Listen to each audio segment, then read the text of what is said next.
দেখতে দেখতে কিন্তু দুর্গাপুজো চলে এলো, আর দুর্গাপুজো আসা মানেই কিন্তু লক্ষ্মী পুজোও চলে আসলো। এদিকে লক্ষ্মী ঠাকুরের যে অর্ডারগুলো নিয়েছিলাম সেই কাজগুলো এখনও প্রচুর বাকি।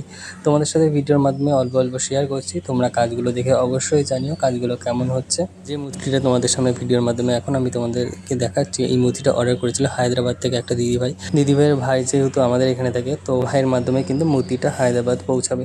তো যাই হোক, লক্ষ্মী ঠাকুরের মূর্তির অর্ডার নেওয়া কিন্তু এখন আমি বন্ধ করে দিয়েছি। তোমরা চাইলে কালী বিগ্রহ বা জগদ্ধাত্রী বিগ্রহ অর্ডার আমার কাছে দিতে পারো, যদি আমার কাজ তোমাদের ভালো লেগে থাকে তবেই। তো দেখো, মূর্তিটা বডি ফিগার আমার কমপ্লিট করা হয়ে গেছে। এখন আমি একটা মুখ বানিয়ে নিয়েছি, যে মুখটা কিন্তু সাবেকি টাইপের মুখ।